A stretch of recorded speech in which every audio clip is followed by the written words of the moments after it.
नमस्कार, city light में स्वागत है आप सभी का। आप देख रहे हैं एबिसोड 94। मैं हूं आपके साथ श्रवण तंबोली। प्रदेश में लगातार बढ़ती आपराधिक घटनाओं को लेकर जमकर हंगामा हुआ। इस मामले में विपक्ष ने स्थगन प्रस्ताव लाकर चर्चा कराने की मांग की, लेकिन आसंदी ने स्थगन प्रस्ताव का स्वीकार कर दिया। इसके बाद विपक्ष ने सदन में जमकर हंगामा किया, जिससे आसंदी को 2 बार सदन की कार्यवाही 5-5 मिनट के लिए स्थगित करनी पड़ी। इसके बाद भी विपक्षी सदस्य नहीं माने। कार्यवाही दोबारा शुरू होने के बाद गर्भगृह में उतरकर प्रदर्शन करने लगे, जिससे नेता प्रतिपक्ष समेत विपक्ष के कई सदस्य निलंबित किए गए। हालांकि कुछ ही देर में उनका निलंबन समाप्त हो गया। कांग्रेस विधायक उमेश पटेल ने कहा कि सरकार का कानून व्यवस्था पर पूरी तरह नियंत्रण समाप्त हो चुका है। सिर्फ कवर्धा में ही 3 घटनाएं घट चुकी हैं। वहीं विपक्ष के आरोपों पर डिप्टी सीएम अरुण साव ने कहा कि प्रदेश में कानून का राज है। लोकसभा चुनाव को देखते हुए कांग्रेस अनावश्यक मुद्दा बना रही है। जो कानून व्यवस्था चरमरा गई है और माननीय गृह मंत्री जी के खुद के जिले में स्थिति बहुत ही गंभीर है, इसलिए हम लोग स्थगन के माध्यम से सारी कार्रवाई को रोककर इसमें चर्चा चाहते थे, जिसमें अध्यक्ष जी ने चर्चा लेने से इनकार किया, तो हम लोग इसलिए बेल में आके निलंबित हुए। प्रदेश में कानून व्यवस्था का राज है और पुलिस प्रशासन लगातार अपराध और अपराधियों पर त्वरित कार्रवाई कर रही है। कांग्रेस पार्टी मुद्दा विहीन है। आने वाले लोकसभा चुनाव के लिए कांग्रेस के पास मुद्दे नहीं है और इसलिए कानून व्यवस्था का मुद्दा कांग्रेस पार्टी उठा रही है। छत्तीसगढ़ विधानसभा के बजट सत्र में मंगलवार को विनियोग विधेयक 2024-25 ध्वनि मत से पारित हो गया। वित्त मंत्री ओपी चौधरी ने कहा कि किसी भी राज्य की अर्थव्यवस्था का आकार जीएसडीपी से निर्धारित होता है और इस वित्तीय वर्ष में राज्य की जीएसडीपी में 6.56% की वृद्धि अनुमानित है।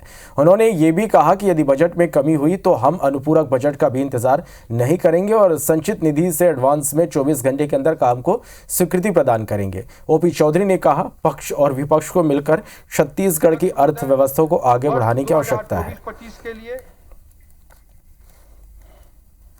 विनियोग विधेयक को सम्माननीय सदन ने पारित किया है और इस साल का जो बजट है उसमें खर्च करने की अनुमति सरकार को, विभाग को, सबको मिल गई है और निश्चित रूप से यह बजट केवल आय व्यय का लेखा जोखा मात्र नहीं है, बल्कि आने वाले दशकों में छत्तीसगढ़ के भविष्य को निर्धारित करने वाला एक विजन डॉक्यूमेंट भी है। प्रदेश कार्यालय कुशाभाऊ ठाकरे परिसर में भारतीय जनता पार्टी के सहयोग केंद्र में गृह मंत्री विजय शर्मा ने लोगों से मुलाकात की। गृह मंत्री विजय शर्मा ने कहा कि कई तरह की समस्याएं 5-6 सालों से लोग परेशान हैं। अनुकंपा नियुक्ति के भी बहुत से आवेदन आए। शिकायतों में 40 से 50% आवेदनों पर तत्काल एक्शन लिया गया। विजय शर्मा ने कहा कि नक्सल पीड़ित पुलिस परिवार के लोग भी उनसे मिले और उनकी बातें सुनी। कहा कि कांग्रेस को भाजपा से सीखना होगा, संगठन क्या है और कैसा काम करता है। कांग्रेस द्वारा बढ़ते अपराध को लेकर विधानसभा में लाए गए स्थगन प्रस्ताव पर कहा कि कवर्धा के बैगा जनजाति के मामले में पुलिस ने गंभीरता से काम किया।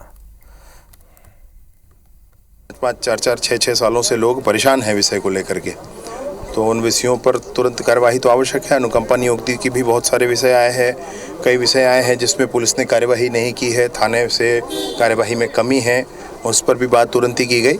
अब संख्यात्मक तो नहीं कह सकता, फिर भी मुझे लगता है कि लगभग 45-50% आवेदनों पर तुरंत ही हम लोगों ने बातचीत की है और तुरंत ही कार्यवाही उसमें करवाई है। लोकसभा चुनाव के चेहरे को लेकर एमपी बीजेपी में लगातार मंथन जारी है। भोपाल के प्रदेश भाजपा कार्यालय में मंगलवार को दिन भर बैठकों का दौर चला। सुबह से वीडियो कॉन्फ्रेंसिंग के जरिए विधायकों, सांसदों की बैठक हुई। इसके बाद प्रदेश पदाधिकारियों की बैठक की गई। इसके बाद शाम को बीजेपी कोर कमेटी और फिर प्रदेश चुनाव समिति की बैठक हुई। चुनाव समिति की बैठक में सभी 29 लोकसभा सीटों के संभावित दावेदारों के नामों के पैनल पर चर्चा हुई। इस पैनल को लेकर बुधवार को सीएम मोहन यादव समेत कुछ पदाधिकारी दिल्ली जाएंगे और माना जा रहा है कि दिल्ली में इसी लिस्ट के आधार पर उम्मीदवार फाइनल किए जाएंगे। चुनाव समिति में भी, कोर ग्रुप में भी आने वाले लोकसभा चुनाव की दृष्टि से 29 की 29 लोकसभाओं पर हमने विस्तृत चर्चा की है। इसके बाद जल्दी ही आपको लोकसभा चुनाव की दृष्टि से हमारा केंद्रीय नेतृत्व, parliament board, Bharatiya Janata party के प्रत्याशी के तौर पर मध्य प्रदेश के प्रत्याशियों के बारे में भी निर्णय लेगा। भोपाल में एक शादी समारोह में सीएम मोहन यादव से हुई मुलाकात के बाद कांग्रेस नेता योगेंद्र सिंह बंटी ने भाजपा का दामन थाम लिया। इस दौरान उनके साथ सैकड़ों समर्थक भी बीजेपी ज्वाइन करने भोपाल पहुंचे थे। सीएम मोहन यादव और उच्च शिक्षा मंत्री इंदर सिंह परमार की मौजूदगी में वीडी शर्मा ने उन्हें 400 समर्थकों समेत बीजेपी की सदस्यता दिलाई। बंटी वाना ने राम मंदिर और धारा 370 से प्रभावित होकर बीजेपी ज्वाइन करने की बात कही, तो वहीं सीएम मोहन यादव और वीडी शर्मा ने उनका पार्टी में जोरदार स्वागत किया। मोदी जी से प्रेरित होकर परम आदरणीय हमारे देश के गौरव, उनसे प्रेरित होकर और जो उन्होंने 300 धारा 370 और राम मंदिर का निर्माण करवाया, उससे प्रेरित लेके मैं आज भाजपा में शामिल हुआ हूँ। भाजपा के परिवार में आप सबका स्वागत है, वंदन है। माननीय इंदर सिंह जी वहाँ है से, माननीय विधि जी है, नरोत्तम जी है। आप विकास के मामले में भी सरकार जो आप मांगोगे, जहाँ जहाँ मांगोगे, सरकार उससे आगे खड़ी दिखाई देगी, ये आश्वासन देता है। जिन्होंने आज भारतीय जनता पार्टी की संस्था ग्रहण की है, मैं आप सबका बहुत स्वागत करता हूँ और आपको विश्वास दिलाता हूँ ये भारतीय जनता पार्टी अपने आप एक परिवार है। आप इस परिवार के सदस्य बने हैं। राजस्थान के सीएम भजनलाल शर्मा मंगलवार को एक दिवसीय दौरे पर मुरैना पहुंचे। हेलीपैड पर कैबिनेट मंत्री राकेश शुक्ला और ऐंदल सिंह कंसारा ने उनका स्वागत किया। इसके बाद सीएम भजनलाल कराधाम आश्रम पहुंचकर पटिया वाले महाराज जी के दर्शन किए। पटिया वाले बाबा के नाम से मशहूर महाराज रतन दास जी का आश्रम चंबल में आस्था का बड़ा केंद्र है। उन्होंने महंत भाई महाराज से भी मुलाकात की। इसके अलावा सीएम भजनलाल शर्मा ने भागवत कथा और रासलीला कार्यक्रम में भी शिरकत की। उन्होंने कहा कि मोदी सरकार सनातन को बढ़ावा दे रही है। देश के अंदर सबसे ज़्यादा सनातनी कार्य किए जा रहे हैं। देश को जिन लोगों से खतरा था वो धीरे धीरे खत्म होते जा रहे हैं। बता दें कि सीएम भजनलाल के इस दौरे को लोकसभा चुनाव से जोड़कर भी देखा जा रहा है, क्योंकि कराधाम आश्रम गुर्जर समाज के साथ साथ अन्य समाजों की आस्था का केंद्र माना जाता है। हजारों साल तक इस देश में कभी इस्लाम आया, कभी अंग्रेज आए, उन्होंने हमारी संस्कृति को मिटाने का काम किया। लेकिन हमारे यशस्वी प्रधानमंत्री नरेंद्र मोदी जी हमारी संस्कृति को आगे बढ़ाने का काम भी कर रहे हैं और हमारे सांस्कृतिक केंद्रों का उत्थान भी कर रहे हैं। मध्य प्रदेश प्रवास के दौरान राजस्थान के सीएम भजनलाल शर्मा मुरैना श्योपुर की भाजपा कार्यकर्ता सम्मेलन में शामिल हुए। राजस्थान के सीएम ने पदाधिकारियों और कार्यकर्ताओं को संबोधित किया। सीएम ने कहा कि 2024 का लोकसभा चुनाव देश की दशा बदलने वाला होगा। चुनाव में भाजपा को 400 से ज्यादा सीटें मिलेंगी। सीएम भजनलाल शर्मा मुरैना में ब्राह्मण समाज के सम्मेलन में कहा कि आप लोग समाज को दिशा दिखाने वाले हैं। आप जहां भी जाइए वहां छाती ठोकर और सीना चौड़ा करके कहिए कि 2014 के बाद देश की सरकार में कोई घोटाला नहीं हुआ, ना किसी ने घोटाला करने की हिम्मत की। अगर किसी ने घोटाला करने की हिम्मत की तो उसके साथ क्या हुआ यह भी बताइए। प्रधानमंत्री नरेंद्र मोदी कहते हैं कि ना खाऊंगा ना खाने दूंगा, किसी ने घोटाला किया है तो उसे निकाल दूंगा। 21वीं सदी भारत की होगी। आज दुनिया के अंदर भारत का जो स्थान बना है वो आप सभी को पता है। लेकिन मैं आपसे एक निवेदन में करना चाहता हूं, 2014 के बाद और इस देश में गरीब का कल्याण करने वाला कोई है तो देश की यशस्वी प्रधानमंत्री नरेंद्र मोदी है। ग्वालियर नगर निगम की महापौर शोभा सिकरवार ने पिछले दिनों ई रिक्शा से निगम परिषद पहुंचकर बजट पेश किया था। महापौर ने हवाला दिया कि निगम की आर्थिक स्थिति खराब है, इसलिए उन्हें ऐसा करना पड़ रहा है। लेकिन अब उनका यह स्टंट विपक्ष के काम में आ गया। बता दें कि विपक्ष ने बजट पर 28 आपत्तियां लगाई है। मंगलवार को विपक्ष ने मौलिक निधि बढ़ाने के प्रस्ताव पर जमकर हंगामा किया। विपक्षी पार्षदों ने यह भी कहा कि जब तक निगम की वित्तीय स्थिति ठीक नहीं हो जाती तब तक वो बढ़ी हुई निधि नहीं लेंगे। दरअसल महापौर ने मेयर की वर्तमान मौलिक निधि को 6 करोड़ से बढ़ाकर 8.5 करोड़ करने और सभापति की निधि को 5 करोड़ से बढ़ाकर 7.5 करोड़ करने का प्रस्ताव दिया। वहीं पार्षदों की निधि 65 लाख से बढ़ाकर 90 लाख करने की सहमति दी। हालांकि सभापति की तरफ से आई कोई फाइनल डिसीजन अभी इस पर नहीं लिया गया है।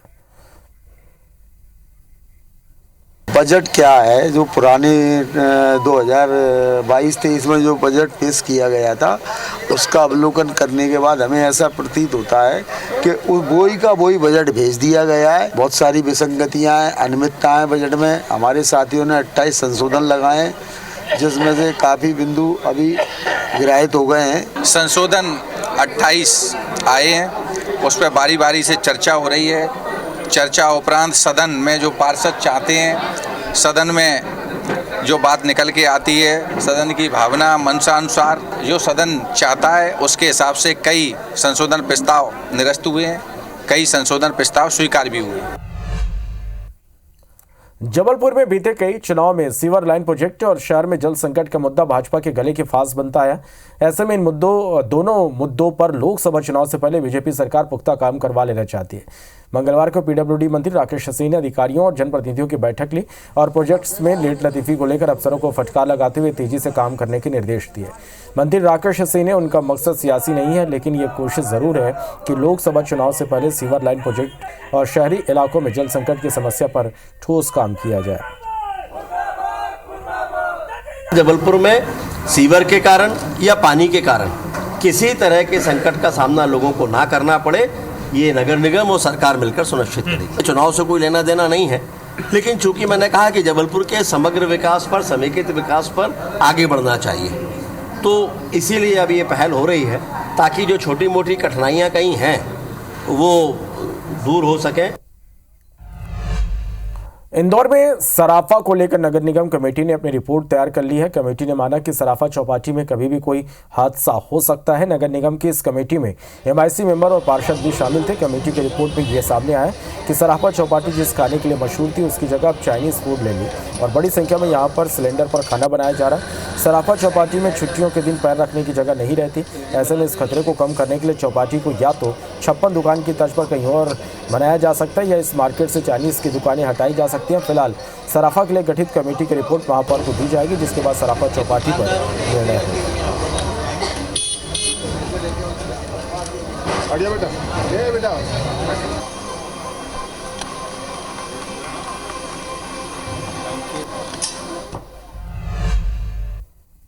बेमेतरा जिले के थान खमरिया में धर्मांतरण का मामला सामने आया है, जहां 5 परिवारों के 25 से ज्यादा लोगों ने सनातन धर्म छोड़कर ईसाई धर्म अपना लिया और पीएम आवास को चर्च बनाकर प्रार्थना सभा का आयोजन कर रहे हैं।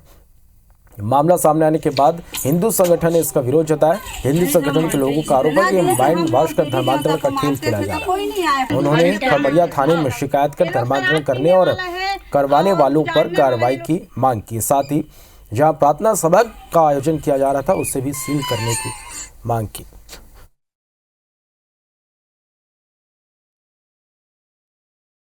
मैं गाड़ी के पीछे मतलब पैसा मिलेगा बोला था रायपुर में, तो वहीं चले गए रायपुर। तो गाड़ी के पीछे से पैसा मतलब दूंगा बोला शोरूम वाले, और वो 50,000 मतलब दूंगा तो 10,000 तो कट गए।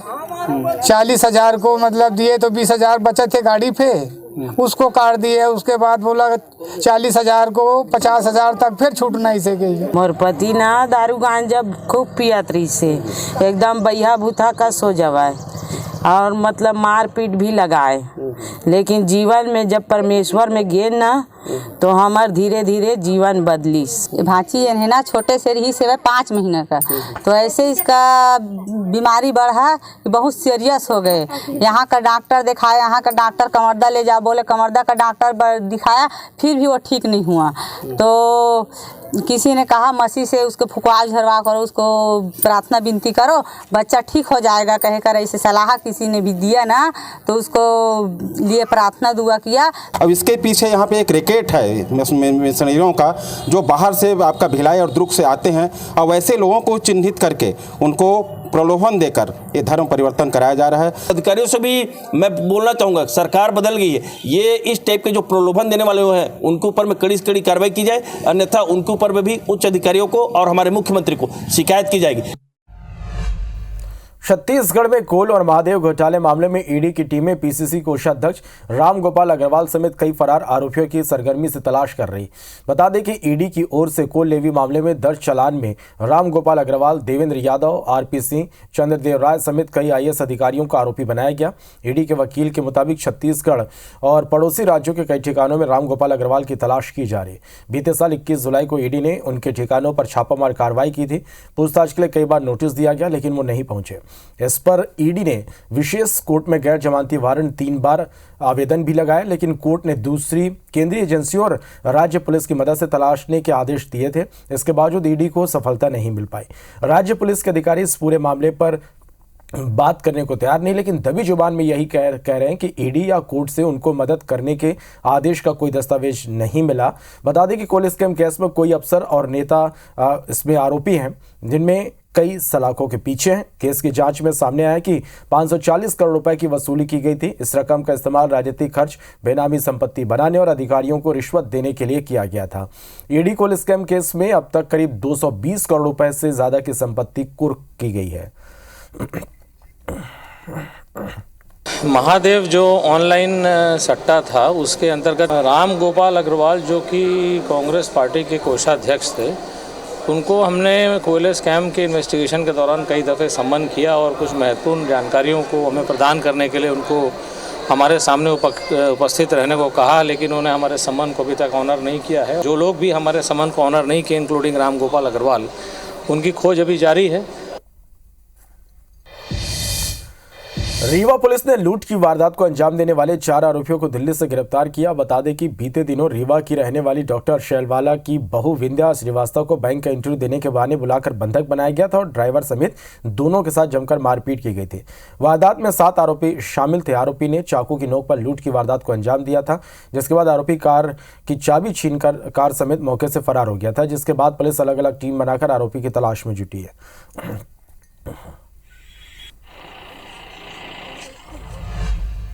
मध्य प्रदेश हाईकोर्ट की ग्वालियर बेंच ने एक बार फिर ग्वालियर के स्वर्ण रेखा नदी को लेकर नगर निगम स्मार्ट सिटी को जमकर फटकार लगाई। सुनवाई के दौरान जस्टिस रोहित आर्या की डबल बेंच ने टिप्पणी की, कहा कि अधिकारी केवल बाबूगिरी का काम कर रहे हैं। साल 2017 से अब तक जो भी नोडल अधिकारी अमृत योजना में पदस्थ रहे हैं, उन्हें 5 मार्च को बुलाओ, क्योंकि शहर में अमृत योजना की लाइन बिछाने के नाम पर 173 करोड़ रुपए का इसमें खर्च हुआ, फर्जीवाड़ा हुआ है। किस वार्ड में कितना काम हुआ, डिटेल रिपोर्ट के साथ पेश की जाए।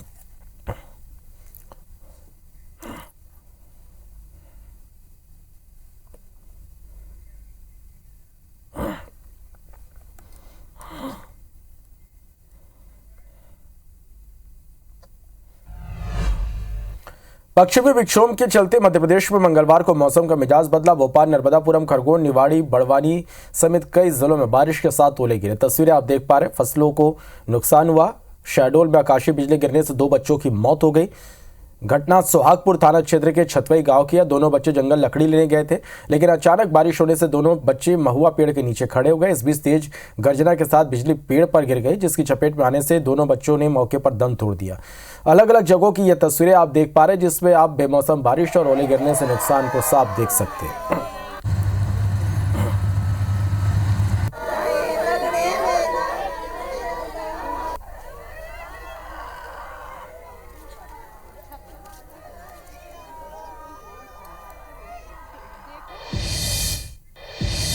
छत्तीसगढ़ के कई जिलों में गरज चमक के साथ बारिश हुई।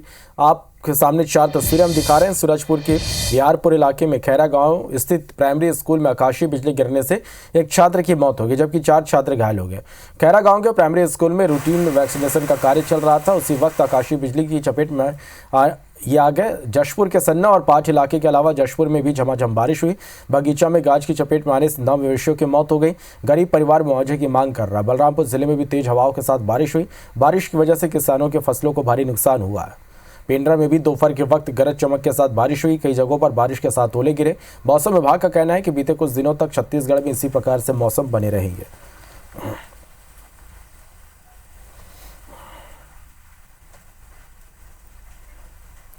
आज शहीद चंद्रशेखर आज़ाद की पुण्यतिथि। इस मौके पर उनकी जन्मस्थली अलीराजपुर के बाबरा में बॉलीवुड के मशहूर कलाकार मुकेश खन्ना पहुंचे, जहां उन्होंने चंद्रशेखर आज़ाद की प्रतिमा पर माल्यार्पण कर उनके जीवन पर आधारित प्रदर्शनी का अवलोकन किया। इस दौरान उन्होंने नाराजगी जताते हुए कहा कि आज भी हमारे देश के लिए बलिदान देने वालों को आतंकवादी की संज्ञा दी जाती है, जबकि वे क्रांतिकारी हैं। मुकेश खन्ना ने सरकार से चंद्रशेखर आज़ाद सहित अन्य सभी क्रांतिकारियों को भारत रत्न देने की मांग की।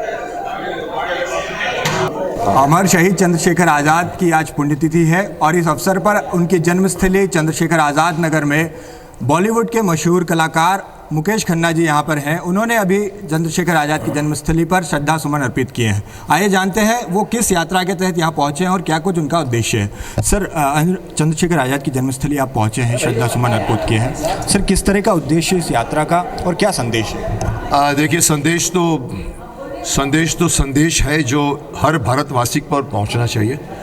हर भारतवासी का ये फ़र्ज़ है कि वो चंद्रशेखर आज़ाद जी कहाँ पैदा हुए हैं, कहाँ उनकी पुण्यतिथि हुई थी, कहाँ वो किया, उन्होंने क्या किया, ये जानना बहुत ज़रूरी है। मकसद ये है कि हम इन सब क्रांतिकारियों को उनकी खुद की उपाधि वापस तो छोड़िए, दी नहीं गई है। ब्रिटिश ने नहीं दी, कांग्रेस पार्टी ने नहीं दी, बीजेपी की पार्टी को भी 10 साल हो गए हम मांग रहे हैं। हम जंतर मंतर में भी जाके हमने मांग की थी कि पहले इनको भाई इनके परिवार वालों को पेंशन मिलनी चाहिए। इनको आपने अभी भी आतंकवादी बोल के रखा हुआ, जिन्होंने अपने देश के लिए जान दे दी और जिन्होंने अभी तक इंडिपेंडेंस भी नहीं देखा। ये जितने भी बड़े बड़े जो थे वो बेचारे 25 की उम्र में, 22 की उम्र में, 30 की उम्र में मर गए, 47 के पहले मर गए। हम इंजॉय कर रहे हैं। तो मेरा ये मानना है कि दे दी हमें आज़ादी, बिना खड़ग बिना ढाल नहीं होती साहब। बहुत से क्रांतिकारियों का खून बहा है उसमें आज़ाद जी बहुत बड़े एक शख्सियत थी जिन्होंने अपना एक ग्रुप बनाया था जिसमें बड़े बड़े लोगों ने जाके बहुत कुछ किया, ब्रिटिश की सरकार को हिलाया, तब जाके हम आज चैन की नींद सो पाते हैं। तो ये थे बॉलीवुड के मशहूर कलाकार मुकेश खन्ना जी, जिन्होंने आज़ाद के जन्मस्थल पर श्रद्धा सुमन अर्पित किए और इसके साथ ही उन्होंने युवाओं को भी कई सारे प्रेरणादायक संदेश दिए। वैभव शर्मा, IBC 24 अलीराजपुर। इंदौर के वीर अलीजा हनुमान मंदिर में हमेशा कोई ना कोई नया रंग रूप देखने को मिलता है। मंगलवार को मंदिर में 1100 किलो अंगूर से विशेष श्रृंगार किया गया। इसमें 5 घंटे लगे। आज भक्तों के दर्शन के बाद कल इस अंगूर को प्रसाद के रूप में बांटा जाएगा। इंदौर के प्रसिद्ध और प्राचीन वीर अलीजा हनुमान मंदिर पर इस वक्त हम मौजूद हैं और आपको सीधी तस्वीरें इस मंदिर की ही दिखाएंगे कि आज IBC 24 यहाँ क्यों पहुँचा है। आप देख सकते हैं यहाँ पर 1100 किलो अंगूर जो है उसे भव्य डेकोरेशन जो है वो वीर अलीजा हनुमान मंदिर पर किया गया है। आप देख सकते हैं कि सुसज्जित ये जो मंदिर है ये केवल और केवल अंगूर से ही आपको ढका हुआ यहाँ पर नज़र आ रहा होगा। यहाँ पर ऐसी मान्यता है कि हमेशा कोई भी त्यौहार हो या कोई भी फेस्टिवल हो, कुछ भी नया शुरू होने वाला हो तो यहाँ पर उसी चीज़ से डेकोरेशन जो है वो हमेशा की जाती है। कभी यहाँ पर स्टेशनरी का हमें जो सामान है वो देखने को मिलता है, तो कभी यहाँ पर हनुमान जी अलग अलग रूपों में हमेशा हमें दर्शन देते हुए नजर आते हैं। और इसी के चलते अब गर्मी शुरू होने वाली है, गर्मी का फ्रूट होता है अंगूर, और इसी के चलते आज यहाँ पर 1100 किलो अंगूर जो है उससे यहाँ पर सजावट जो है वो यहाँ पर की गई है। दादा, आपसे पूछेंगे क्या कुछ खास है आज जिसके चलते यहाँ पर आज 1100 किलो अंगूरों से जो सजावट है वो की गई है? आज मंगलवार है और हमारे यहाँ मंगलवार और शनिवार को वैसे भी विशेष श्रृंगार होते हैं, पर सीजनेबल अंगूर का, मौसम्बी का, संतरे का, केले का, ये बड़े बड़े अभी बीच में केले का 11,000 केले कुछ का करा श्रृंगार गुरु महाराज हमारे करते रहते हैं श्रृंगार। और आज विशेष अभी अंगूर का सीज़न चालू हुआ गर्मी में, तो हनुमान जी को भोग लगा के प्रसाद करके फिर कल इनको गरीब बच्चों में, अनाथ आश्रम में इस समय बांटेंगे। कभी नोटों का, कभी दवाइयों का, कभी फलों का, अलग तरबूज, खरबूज, आम, जो सीजन सब फल का सबसे पहला श्रृंगार करते हैं। सरकार खुद अपने हाथ से भगवान को सजाते हैं अपने हाथों से, और लीलाएं ऐसी की बहुत कृपा लोगों के ऊपर। हम लोग तो जैसे कि आपने देखा यहाँ पर इसी तरह से सजावट जो है वो हमेशा हमें देखने को मिलती है, और उसी का एक छोटा सा उदाहरण आज भी आपने वीर अलीजा हनुमान मंदिर जो है वहाँ पर देखा। कैमरा पर्सन संतोष जटवन के साथ निहारिका शर्मा, IBC 24 इंदौर। आंध्र प्रदेश के रहने वाले 2 राम भक्त रामकृष्ण और मारुति जोशी अयोध्या की अनोखी यात्रा पर निकले। दोनों राम भक्त आंखों में पट्टी बांधकर बाइक से अयोध्या का सफर तय कर रहे हैं। 23 फरवरी को साउथ से शुरू यात्रा 2 मार्च को अयोध्या में खत्म होगी। जबलपुर पहुंचने पर उन्होंने बताया कि इस तरह यात्रा का मकसद युवा पीढ़ी को भगवान राम के जीवन से परिचय कराना है। भगवान राम की कृपा से उन्हें इस दौरान किसी तरह की कोई परेशानी नहीं हो रही है। न्यू जनरेशन में ये आध्यात्मिक भावना कम है। आध्यात्मिक भावना प्रभावित करने के ये रामायण स्टोरी में ये बहुत वंडरफुल का मोटिवेशनल सब्जेक्ट है। वो ये जन जागृति के प्रभावित करने के ये यात्रा शुरू करो। पहले मैं 7-8 टाइम्स शो करा, लेकिन इतना दूर कभी नहीं करा। वो करके भी बहुत साल हो गया। अभी तो मेरा एज 54 है, स्पॉन्डिलाइटिस है, फिर भी भगवान राम के लिए कुछ भी नहीं होगा। Whatever it is there, उन्होंने रामलला देख लेंगे। वो हिसाब से संकट मोचन का प्रभु श्री राम है, उन्होंने हमको देख लेंगे। वो हिसाब से हम प्लान करके जा रहे सर। विश्व हिंदू परिषद के नवनिर्वाचित राष्ट्रीय अध्यक्ष आलोक कुमार ने बताया कि हम लोगों ने संकल्प लिया कि राम मंदिर से रामराज की ओर बढ़ना है। रामराज में सभी लोग शिक्षित थे, सभी के पास कमाई का जरिया था, संपन्नता और संस्कार थे, धर्म के आधार पर जीवन चलता था। अब हम ऐसा समाज बनाने का प्रयत्न करेंगे। उन्होंने कहा कि आने वाले चुनाव में ऐसी पार्टी को चुने जो राष्ट्र हित में हो। एक सवाल के जवाब में उन्होंने कहा कि VIP लाइन में लगकर भगवान का दर्शन करने से बेहतर है कि आम इंसान की तरह भगवान का दर्शन करें। सब देश के लोगों को बता सकता हूँ कि VIP दर्शन से भगवान के एक बार दर्शन होते हैं और लाइन में लग के जाओ तो आधे घंटे में दर्शन हो जाते हैं और मंदिर में चढ़ते से अंदर जाते तक भगवान के लगातार दर्शन होते हैं। इतनी सुंदर व्यवस्था के लिए मैं मंदिर को और प्रशासन को बधाई देता हूँ। अयोध्या में श्री रामलला की प्राण प्रतिष्ठा के बाद भक्तों का सैलाब उमड़ रहा। हिंदुओं के अलावा दूसरे धर्म के लोग भी यहां श्रद्धा से सिर झुका रहे। राष्ट्रीय सद्भावना मंच के तहत एक बार फिर बड़ी संख्या में मुस्लिम समुदाय के लोगों ने भगवान राम के दर्शन किए। ढोल नगाड़ों और जय श्री राम के नारों के बीच मुस्लिम वर्ग के लोग जम्मू कश्मीर समेत देश के अलग अलग हिस्सों से अयोध्या पहुंचे। इनमें से ज्यादातर लोग इंद्रेश कुमार गठित राष्ट्रीय मुस्लिम मंच से जुड़े हैं। वो बुज़दिल है जो अपने देश से डरता है और हमारा इस्लाम मोहब्बत का इस्लाम है, अमन का इस्लाम है, भाईचारे का इस्लाम है। कट्टरता मेरे नबी ने नहीं सिखाई है। हम उनके उम्मती हैं, हम सद्भावना के साथ हाजिर हैं। पहले 350 मुसलमानों ने दर्शन किया है। आज शाह मलंग प्रकोष्ठ के लोग, मुस्लिम राष्ट्रीय मंच के लोग बड़ी संख्या में प्रभु राम का दर्शन करने जा रहे हैं। बहुत अच्छा लग रहा है। वो तो आप भी देख सकते हैं किस तरीके से लोग खुश हैं। सबके मन में खुशी का उल्लास दिख रहा है और भारत देश में ऐसी खुशियाँ हर रोज मनाई जाए, मैं चाहती हूँ। मुझे बहुत अच्छा लगा सर, और हम एक ही कहना चाहता हूँ, लेकर झंडा श्री राम का और हर बूथ हर देशों तक जाएंगे और करो जश्न की तैयारी, अयोध्या फिर आएंगे। सारे मुस्लिम भाई सब एकत्रित होकर आज प्रभु श्री राम के दर्शन करने जाएंगे और यहाँ पर लगभग 200 से 250 की संख्या है। इसी के साथ फिलहाल इस बुलेटिन में इतना ही। नमस्कार।